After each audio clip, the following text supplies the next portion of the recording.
सोने चांदी के रेट्स में रिकॉर्ड बढ़ोतरी ने ट्रंप को अच्छा सबक सिखाया है। सोने चांदी के बढ़ते रेट्स के बीच डॉलर की बादशाहत खत्म हो रही है। जो डॉलर कभी दुनिया के तमाम देशों पर अपनी धौंस जमाता था, उसके ही बुरे दिन आ गए हैं। मामला क्या है, जानेंगे इस वीडियो में। आप देख रहे हैं न्यूज़ 18 का डिजिटल प्लेटफॉर्म और मैं हूं आपके साथ पल्लवी त्रिपाठी। दुनिया इसे डी डॉलराइजेशन कह रही है, जिसका आसान भाषा में मतलब होता है डॉलर पर अपनी निर्भरता को खत्म कर देना या कम से कम कर लेना। दुनिया भर के केंद्रीय बैंक अब अपनी तिजोरियों को डॉलर के बजाय सोने से भर रहे हैं।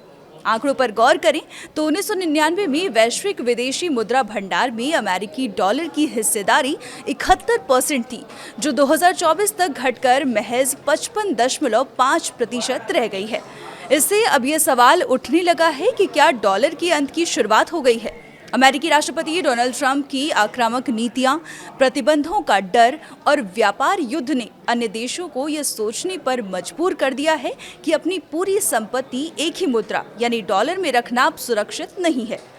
यह वैश्विक वित्तीय बाजारों पर अमेरिका के एकाधिकार को कमजोर कर रही है। साल 2025 में अमेरिकी डॉलर में 9% की गिरावट दर्ज की गई थी, जो पिछले एक दशक की सबसे बड़ी गिरावट है। भारत समेत दुनिया के कई देश अपनी अर्थव्यवस्था को ट्रंप प्रूफ बनाने के लिए सोने की खरीदारी बढ़ा चुके हैं। एक्सपर्ट्स ने अपनी रिपोर्ट में संकेत दिया है कि अमेरिकी ऋण बाजारों में डी डॉलराइजेशन को लेकर चर्चा अब गंभीर मोड़ ले चुकी है।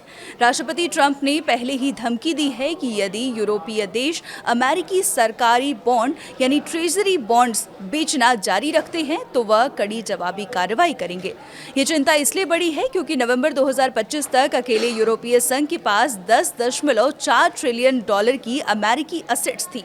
यह कुल विदेशी स्वामित्व वाली अमेरिकी संपत्तियों का लगभग 29% हिस्सा है। यदि यूरोप और अन्य मित्र देश अपनी डॉलर होल्डिंग्स को सोने या अन्य मुद्राओं में बदलना शुरू करते हैं तो अमेरिकी इकोनॉमी के लिए संकट खड़ा हो सकता है। यूएस बॉन्ड्स का ये खेल क्या है? यूएस बॉन्ड्स, जिन्हें यूएस ट्रेजरीज भी कहा जाता है, अमेरिका को जब उधार की जरूरत होती है तो वो इसके लिए यूएस बॉन्ड्स की नीलामी करता है और ये कहता है कि इन बॉन्ड्स को खरीदने वाले देशों को वो हर साल ब्याज भी देगा और कुछ सालों बाद उन देशों से लिया गया पूरा पैसा वापस भी कर देगा।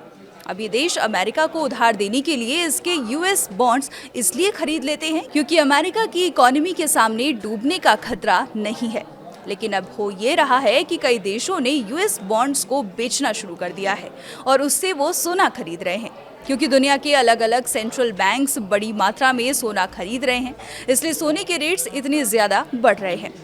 राष्ट्रपति ट्रंप पहले ही कह चुके हैं कि वो किसी भी सूरत में इस डी डॉलराइजेशन को बर्दाश्त नहीं करेंगे। उनका एकमात्र लक्ष्य यही है कि दुनिया डॉलर में ही व्यापार करती रहे, लेकिन मौजूदा हालात में ऐसा होता हुआ नहीं दिख रहा। डी डॉलराइजेशन पर आपकी क्या राय है? कमेंट कर जरूर बताएं। फिलहाल के लिए इतना ही। देखते रहिए न्यूज़ 18।